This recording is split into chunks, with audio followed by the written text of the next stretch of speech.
She thought he was just a taxi driver, but the ride led her straight into a contract marriage. Hello, everyone.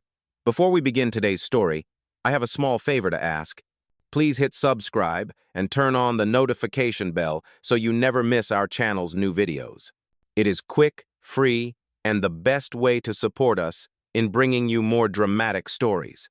Your support means the world to us. Where are you watching from? Drop your city or country in the comments below. Thank you very much. Now, let us get back to our main character. Rain was pouring down on Manhattan that night, heavy and relentless. Streetlights blurred in the puddles, yellow cabs slicing through the storm like tired fireflies. Inside, one of them sat Ella Brooks, 24, soaked to the bone and clutching a wrinkled envelope, her eviction notice. Her hands trembled, not just from the cold. "Just drive, please," she murmured as she slid into the back seat. The driver glanced at her through the rear-view mirror. Daniel Hale, dark hair damp against his forehead, nodded silently. His clothes were plain, his jaw rough with stubble. To her, he looked like any other tired cab driver trying to make it through the night. The city hummed around them. Tires hissed against wet asphalt. For a while, neither spoke. Then Ella whispered, almost to herself, "I lost my job today, and my mom's medical bills are due tomorrow." Her voice cracked, the words dissolving in the rhythm of the rain. Daniel's hands tightened on the steering wheel. He knew this street, this hospital name she mentioned. He had donated to it last year under another name, his real one, Daniel Hale, CEO of Titan Fleet, the largest transportation company in New York. But tonight, he was not a CEO. He was testing his company's new driver app, driving under a false ID to understand the city from the ground up. He looked at her again in the mirror.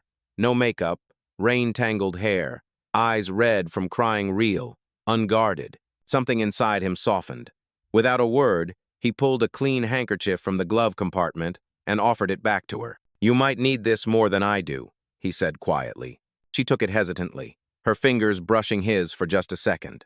"Thank you," she whispered, unaware that this simple gesture would change everything that followed. When the cab stopped outside a dim apartment building in Queens, she tried to hand him the last crumpled $10 bill from her pocket. "Keep it," he said gently. "You have a bigger battle waiting upstairs." Ella blinked, confused. "Why are you being so kind?" He met her eyes in the mirror. "Because someone once was kind to me when I did not deserve it." She stepped out into the rain, the handkerchief pressed to her chest, watching the taxi disappear down the flooded street. She never saw the license plate. She never knew that the man behind the wheel would soon send her a formal invitation signed with the seal of Titan Fleet Holdings, offering her a partnership that was far more than business. That night, Ella thought it was just a ride home, but fate had just started the engine. The morning after that storm, Ella woke to the chill of her tiny Queens apartment. The leak in the ceiling had spread another brown stain across the plaster. Her phone buzzed with messages from the landlord, from the hospital, from life demanding more than she had to give. She wrapped herself in an old sweater and sat by the window, the handkerchief from the taxi still folded neatly on the table. The initials DH were embroidered in one corner. She ran her fingers over them without knowing whose they were. By noon, she had walked 6 blocks in the drizzle, her sneakers soaked through, to the diner where she had worked for almost 2 years. Her manager was waiting by the counter, his expression tight. "Ella, I am sorry. Business is slow, we have to cut hours."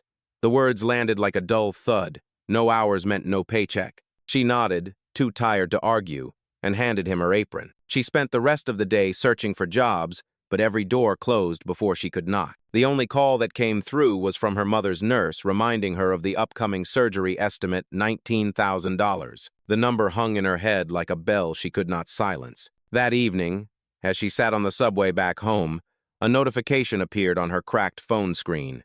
"Titan Fleet Holdings requests your presence for a confidential proposal." She frowned, assuming it was spam, but curiosity pushed her to open it. The message contained an address downtown and a contact name, Mr. Daniel Hale. She did not recognize it. Still, when you have nothing left, even a strange invitation feels like hope. The next morning, she arrived at a sleek glass tower that seemed to touch the clouds. Inside, every surface gleamed, every step echoed. A woman at the reception smiled politely. "Miss Brooks, Mr. Hale is expecting you." The elevator ride felt endless, her reflection multiplying in the mirrored walls until she could hardly look at herself. When the doors opened, She saw him, the taxi driver from that night. He was standing by a panoramic window overlooking the city, wearing a tailored suit instead of a driver's jacket. Her breath caught. You are the driver," she whispered. Daniel turned, his expression calm but unreadable. "I am Daniel Hale, CEO of Titan Fleet. That night I was testing a new division of our company. I did not mean to deceive you." Ella took a step back, confusion and disbelief crashing together. "Why am I here?" He gestured to a folder on the table. "I need someone to pose as my fiancé for 6 months. It is a contractual arrangement to stabilize a merger. You will be compensated well enough to pay your mother's medical bills and more." Her voice trembled. "You cannot be serious." "I am completely serious," he replied. "You impressed me that night. You were honest, kind, and unafraid to speak your truth. My world does not have much of that." She stared at him, stunned. The rain outside streaked the window just like that first night, blurring the skyline. "You do not even know me," she said softly. Daniel smiled faintly. "I know enough to trust you. And maybe, for both of us, trust is the only luxury left." The room fell silent. She looked down at her worn shoes, then at the folder marked Contract of Engagement. Inside were the terms. 6 months, no romantic involvement, complete discretion. At the bottom was a space for her signature. Ella exhaled slowly. For a long time, she had been fighting to survive. Maybe this was her chance to fight for something more. Her hand shook as she reached for the pen. When the ink touched paper, a single tear fell, blurring her name but not her decision. Outside, the storm had finally cleared. Sunlight cut through the gray clouds, spilling across the city, as if New York itself was holding its breath for what came next. The ink on the contract was barely dry when Ella found herself standing inside the penthouse suite of Daniel Hale. The view stretched endlessly across Manhattan, all glass and glittering steel, but she felt smaller than ever. A maid carried her suitcase toward the guest room while a man in a dark suit, Daniel's legal advisor, read the final terms aloud one more time. No public affection unless agreed upon. Attendance at 5 company events. No personal interference in Mr. Hale's business or private affairs. Termination only by mutual consent. Each sentence sounded less like a rule and more like a reminder that she did not belong in this world. Ella nodded quietly.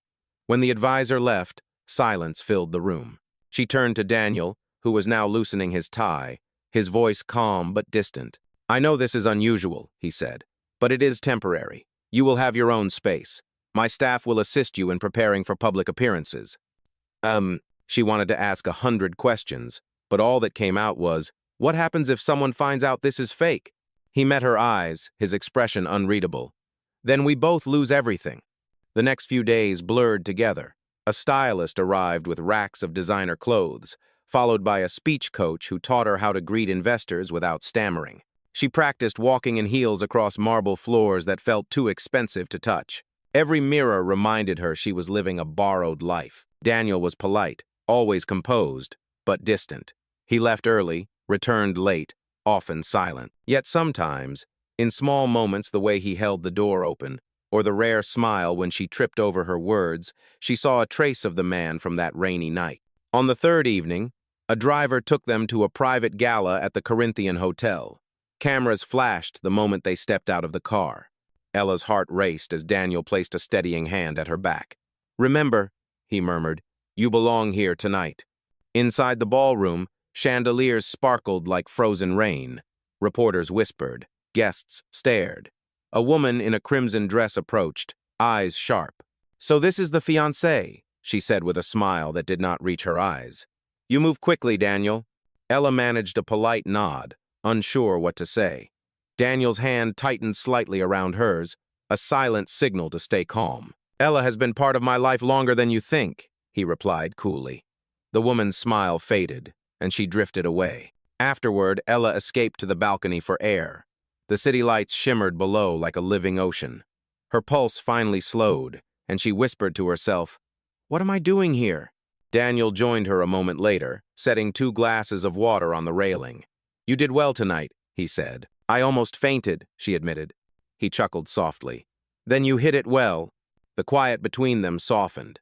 For the first time, she saw the weight behind his perfect posture, the exhaustion of a man constantly performing. When the driver brought them home, Ella slipped off her heels in the foyer. Daniel paused before heading to his office. Rest, Ella. Tomorrow will be easier. She nodded, watching him disappear down the hall. On the console table lay the same handkerchief he had once given her in the taxi. Clean, folded, waiting. She picked it up, a small smile breaking through the uncertainty. For the first time since signing the contract, she felt something unexpected comfort. She was still the same girl from Queens, but maybe, just maybe, she was beginning to matter in a world that had never noticed her before. Days turned into weeks, and what began as a contract slowly took the shape of a strange routine. Every morning, Ella would meet Daniel's assistant, review schedules, and practice how to behave like a woman who belonged to a billionaire's world. By evening, she sat across from him at the long dining table that could seat 12, though they were always the only two there. At first, their meals were silent, filled only with the clinking of silverware and the distant hum of the city below. But silence has a way of softening when two people share it long enough. One night, she asked about the sketch framed in his office, a black and white design of an early Titan Fleet taxi model. He looked up from his plate and smiled faintly. "My father drew that," he said. "He drove cabs for 30 years before he saved enough to start this company. I was a kid washing tires in the garage after school." Ella listened quietly. It was the first real piece of his life he had shared. "So that is why you were driving that night," she said. He nodded. "I wanted to remember where it started." From that evening on, their conversations came easier. They spoke about her art school dream, her mother's recovery, and the weight of pretending for an audience that judged without knowing. When she laughed, the sound startled him. It had been a long time since he had heard laughter that was not calculated. One afternoon, the staff arranged a photo shoot for a magazine feature about New York's power couple. Ella sat in the makeup chair, nervous under the lights, while Daniel adjusted his tie in the mirror. When their photographer asked him to "Look at her like you are in love," he turned toward her with such steady warmth that for a heartbeat she forgot it was an act. After the shoot, as the crew packed up, she caught her reflection in the mirror, diamond earrings, silk dress, flawless hair, and whispered, "Who is that woman?" Daniel heard her and replied softly, "Maybe she is closer to who you really are than you think." Later that night, she passed the living room where he was asleep on the couch, papers scattered around him. The city glow washed over his face, making him look younger, almost vulnerable. She covered him with a blanket and stood there for a long time, realizing how much of him she had never seen when the cameras were on. The next morning, Daniel announced that they would be attending a board meeting together. "Some shareholders are skeptical about our engagement," he explained. "They will test you." "Test me how?" she asked. He gave a faint smile. "By assuming you cannot handle them. Just be yourself, Ella. That is what they will not expect." At the meeting, one executive questioned her background in front of the room.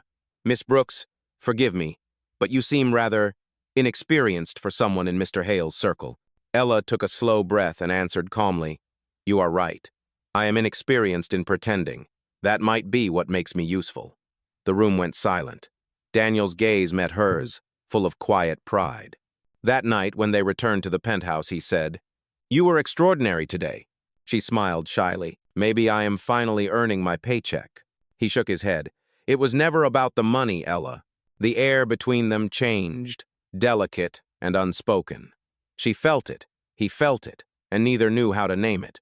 For the first time, the contract felt less like a boundary and more like a bridge. The city outside seemed softer, as if the skyline itself had drawn closer to listen. The evening of the Titan Fleet Charity Gala arrived like the calm before a storm. The penthouse buzzed with stylists and assistants, photographers waiting downstairs to capture the first public appearance of the engaged couple.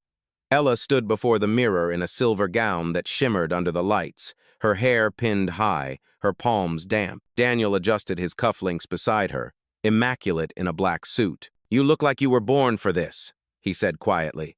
"I was born to serve coffee at a diner," she replied with a nervous laugh. "Everything after that feels like borrowed time." He smiled. "Then let us borrow it well." When their car pulled up to the hotel entrance, flashes exploded like lightning. The noise, the lights, the crowd, it was overwhelming. Daniel slipped his arm around her waist and leaned close. "Remember, they see what we show them," he whispered. Together they stepped into the ballroom where chandeliers burned like captured stars. The first hour passed in a blur of handshakes and polite small talk. Ella repeated her rehearsed lines, smiled when she was supposed to, laughed on cue. Daniel stayed close, his presence steady and protective, but as the night deepened, the whispers began. Near the dessert table, a woman in a sequined dress leaned toward her companion and said loudly, "She looks too sweet to survive this world. Probably a contract bride." The laughter that followed was sharp enough to cut glass. Ella froze, the words sinking deep. She turned and caught Daniel's eye from across the room. He had heard them too. For a moment she expected him to step in, to defend her, but instead he watched silently, his jaw tight. A man from the board approached her then, smiling thinly. "Miss Brooks, I have to say you are a brave woman. Most would not dare step into a life they do not understand." Ella straightened her shoulders. "Maybe I do not understand everything," she said, her voice steady. "But I do know that respect should never come with a price tag." The people nearby went quiet. Even the music seemed to hesitate. Daniel walked to her side at last, his expression softening. "Excuse us," he told the group, leading her away toward the terrace. Outside, the city stretched wide beneath the night sky. Ella gripped the railing, her eyes glistening. "You heard them. You did not say anything." Daniel's voice was low. "If I had spoken, it would have proved them right that you needed my protection. You handled them better than I ever could." She exhaled, part anger, part relief. "I was terrified." He smiled faintly. "Courage is not the absence of fear, Ella. It is what you do in spite of it." For a long moment, neither moved. The noise from the ballroom faded behind the glass doors. The air was cool, clean, and still smelled faintly of rain. Daniel's gaze lingered on her face, tracing the strength that had replaced her doubt. "Thank you," she whispered, "for believing I could do this." "I never doubted it," he said. "I only hoped you would start believing it too." When they returned inside, the same people who had whispered earlier now looked at her differently. Respect replaced curiosity. Confidence, once borrowed, began to feel like her own.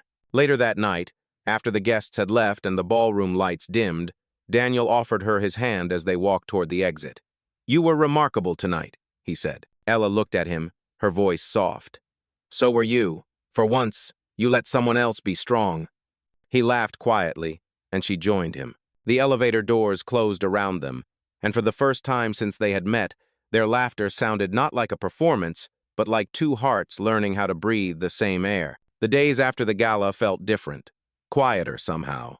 The city outside remained loud and restless, but inside the penthouse, the rhythm had softened. Daniel no longer kept to his office all day, and Ella no longer felt like a guest walking on borrowed floors. Their conversations grew longer, their silences more comfortable. One evening, rain returned, tapping gently against the tall windows. Ella sat on the couch with a sketch pad on her lap, the scent of chamomile tea filling the air. Daniel entered, carrying 2 mugs. He placed one in front of her. "You still draw," he said. "Only when my head is too full," she replied with a small smile. "It reminds me that not everything has to make sense right away." He sat across from her, his tie undone, the weight of his long day still visible in his shoulders. "I used to build model cars with my father. It was the same feeling, I think. A quiet kind of order when the world refuses to give you any." "Oh," Ella looked at him, surprised by the softness in his voice. "You miss him." "Every day," he said simply. "He was the reason I built all this. I thought success would fill the space he left behind. It never did." For a moment, she said nothing. The rain drummed steadily between them, patient and kind. Finally, she whispered, "Maybe success is not supposed to fill it. Maybe love is." Daniel's eyes met hers, the kind of look that lingers longer than it should. Something unspoken passed through the quiet, something neither contract nor circumstance could explain. Later that night, when she went to her room, she found a folded note on her dresser. In Daniel's handwriting, it said, "Dinner tomorrow. Just us." The next evening, he took her to a small rooftop restaurant lit by strings of warm lights. No photographers, no board members, no pretense. Just 2 people pretending less and feeling more. "I wanted to thank you," Daniel said as they Saturday. "Since you arrived, the company's reputation has recovered, but more than that, I have changed. You remind me that kindness is not weakness." Ella smiled, her heart unsteady. "You do not have to thank me for being myself," he laughed quietly. "Then maybe I just wanted to see you outside those walls, without all the noise." They talked for hours, about everything and nothing. the taste of her mother's favorite soup, the first car he ever bought, the smell of rain on asphalt. When a gust of wind blew through, she shivered. Daniel stood, removed his jacket, and draped it over her shoulders. The gesture was simple, but the meaning was not. She looked up at him, her voice barely a whisper. "You are breaking your own rule." He smiled. "Which one?" "The one that says no real feelings." He paused, his expression gentle but conflicted. Maybe some rules were meant to be tested. When they returned home that night, the city lights spilled across the marble floor. Daniel stopped by her door, hesitant. "Good night, Ella," he said softly. She looked at him, unsure if words could carry what she felt. "Good night, Daniel." After he walked away, she touched the jacket still wrapped around her. The warmth of it, the quiet of the penthouse, and the steady sound of rain made her realize what she had been afraid to admit somewhere along this impossible arrangement. Her heart had begun to betray the contract. And by the look in Daniel's eyes, she was not the only one. The following week brought a chill that had nothing to do with the weather. Titan Fleet was finalizing its largest merger in years, and the board was watching Daniel's every move. The image of his perfect engagement was part of the company's stability, but that illusion was starting to crack. It began with a phone call. Ella was arranging flowers in the penthouse when Daniel's assistant, Rebecca, appeared with a tablet in her hand. Her tone was clipped, professional, almost cold. "Someone has leaked your contract," she said. "A reporter called this morning. They know the engagement is fake." Ella froze, her fingers tightening around the stems. "How could they?" Rebecca interrupted. "They have documents, Ella. Someone inside the company sold the story. They are publishing it tomorrow." The words sank like stones. Daniel entered moments later, his expression hard as glass. "Who else knows?" "Too many," Rebecca answered. "The legal team is handling damage control, but if this hits the press, shareholders will demand your resignation." Daniel's jaw clenched. He looked at Ella, his voice lower now, controlled but heavy. "We need to stay quiet. No statements, no interviews. Do you understand?" She nodded, but fear had already settled in her chest. That night, while Daniel spoke with lawyers in his study, she stood by the window, staring out at the sleepless city. Every light in those towers represented someone fighting to stay above water. She wondered if she had dragged Daniel into something that would drown them both. The next morning, the headline broke, "Titan Fleet's ferry, tail engagement was a business deal." Her photo filled the screen, smiling beside Daniel, wearing the silver gown from the gala. The article painted her as a gold digger, a waitress who sold her heart for money. When she walked through the lobby later that day, staff looked away. Cameras followed her car. Messages poured into her phone, some mocking, some cruel. By evening, she could no longer stand the silence between the walls of the penthouse. She found Daniel in his office, exhausted, his tie loosened, papers scattered. "Say something," she whispered. "Tell me this will be okay." He rubbed his temples. "It is not that simple, Ella. The board wants a statement denying everything." "Denying me?" she asked, her voice cracking. He looked up, guilt shadowing his eyes. "If I admit the truth, they will remove me from my position. I will lose everything I built." Tears welled in her eyes, but she forced a small smile. "Then do it. Save what is yours." "Ella, please," she said softly. "This was never supposed to be real, remember?" The pain in his face was answer enough. She walked past him, to her room, where the contract still lay folded in a drawer. The ink from her blurred signature seemed to bleed deeper under the lamplight. She packed quietly a few clothes, her sketchbook, and the old handkerchief with the initials D.H. When Daniel came to find her, the room was empty. On the bed lay a note, written in her careful handwriting. "Do not worry about me. I am grateful for the kindness you showed, but I cannot let you lose everything because of me. I hope you find peace in the life you built, even if it no longer includes me." He read the note twice, his hands shaking. Outside, thunder rolled across the skyline. For the first time in years, Daniel Hale, man of control, of contracts, of composure, felt something he could not manage. He had built an empire on logic and precision, but love had slipped through the cracks like rain through glass. And now she was gone. For 2 days, Daniel barely left his office. The city outside moved on without him. Meetings continued. Headlines shifted, but inside the glass walls of Titan Fleet, everything felt hollow. Every time he closed his eyes, he saw Ella standing by the window, her hair backlit by city lights, her voice trembling when she told him to save what was his. Rebecca entered quietly on the third morning. "The press is demanding a response," she said. "If we do not issue a statement, they will keep digging." Daniel turned from the window. "Then let them dig," he said, "because for once, they might actually find the truth." That afternoon, he walked into the boardroom where 12 directors sat waiting. They expected a polished denial, a carefully written lie. Instead, he placed his resignation letter on the table. "I will not hide behind a contract," he said firmly. "The woman you have labeled a fraud is the only honest thing that has happened to me in years. If the company cannot survive that truth, then it does not deserve to." The room erupted in protest. Voices clashed. Papers rustled. But Daniel's decision was final. He left the tower without another word, the city air biting cold against his skin. By the time evening came, a live press conference had been announced. Reporters crowded the hotel ballroom where it would take place. The rumor was that Daniel Hale was about to admit everything. He stood before the cameras, no script, no teleprompter. The flashlights pulsed like lightning. He took a breath and began. "Months ago, I met a woman who believed I was just a taxi driver. She treated me with kindness when she had nothing to gain. That kindness reminded me of who I used to be. I asked her to enter a contract, thinking I could control the outcome. But what I learned is that you cannot control the truth. The truth is, she changed me. And yes, the engagement began as a business arrangement, but it ended as something far more real than anything money could buy." The room fell silent. Then questions erupted from every corner. "Where is she now? Was it all a lie? Do you love her?" Daniel's voice stayed steady. "I do not know where she is, but if she is watching, I want her to know I am not the man I was when we met. I am not asking for forgiveness. I am asking for a second chance to be worthy of the person she saw in me." He stepped away from the podium. The cameras flashed one last time before the feed cut off. Across the city, in a small art studio she had rented with her savings, Ella watched the broadcast on an old laptop. Paint-stained brushes filled a jar beside her. Her heart pounded as his words echoed through the tiny room. When the conference ended, she sat in silence for a long time. The world had just watched him give up everything she had tried to protect him from.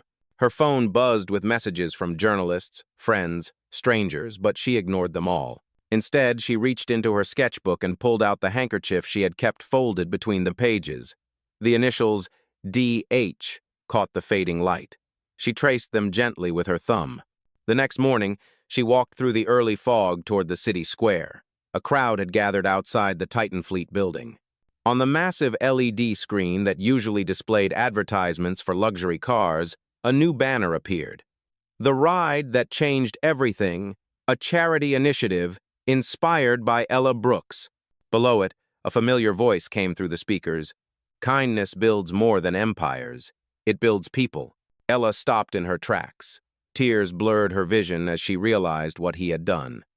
The company he had nearly lost, he had rebuilt in her name, not as a brand, but as a promise. And for the first time since walking away, she felt her heart turn back toward him. A week later, the city had softened under the early light of spring. Titan Fleet's building no longer carried the noise of scandal, but the quiet hum of renewal. On the top floor, the once private executive suite had been turned into a foundation office, a space dedicated to funding art programs and transportation scholarships for working families. The name above the glass door read, "The Brooks Initiative." Daniel stood by the window, watching people below flag yellow taxis that moved like veins of gold through the streets. He no longer wore a tie. The weight of formality had slipped from him. For the first time in years, he felt like the man who used to drive through those same streets, searching for purpose rather than profit. A soft knock came from behind him.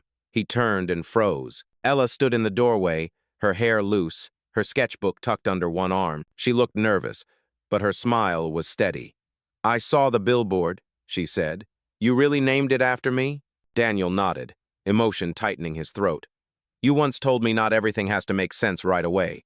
I finally understood what you meant." She stepped closer, her voice gentle. "You gave up everything, Daniel. You did not have to do that." He shook his head. "You were never the thing I lost, Ella. You were what I found." "Oh." For a long moment, silence filled the space between them, quiet but alive. Then he reached into his pocket and pulled out a small box. Inside was not a diamond, but the same handkerchief she had once carried. now carefully folded around a silver ring. "I think we started this story with the wrong contract," he said softly. "Maybe it is time we write a new one. No signatures, no clauses, just truth." Tears welled in her eyes as she laughed quietly. "And what are the terms?" He smiled. "Only one. Stay, and let me love you without an expiration date." Ella's breath caught. She looked at the ring, simple, unpolished, but perfect. She nodded once, then again, her voice trembling. "Yes, I think I can agree to that." He slipped the ring onto her finger, and the city outside seemed to exhale. Below, a taxi stopped at the curb, its rooftop sign glowing softly in the afternoon light. The same sound that had once carried them into chaos now felt like a benediction. Months later, when the foundation opened its first community center, the press called it the ride that changed everything. In the front hall hung a framed sketch Ella's drawing of that rainy night, a cab under a flickering streetlight, two figures facing each other in the back seat. At the grand opening, Ella stood beside Daniel as children painted murals on the walls and laughter filled the room. She whispered to him, "Do you ever think about that first night?" He smiled. "Every time it rains." Outside, the first drops began to fall, soft and familiar. He took her hand and led her toward the door. Together, they stepped into the drizzle, the city lights reflecting in every puddle like tiny promises. That night, the story that began as a lie ended in truth, not written on paper, but in the way their hands fit perfectly together. And as the rain fell over New York once more, Ella Brooks knew this was not just the end of a contract. It was the beginning of forever.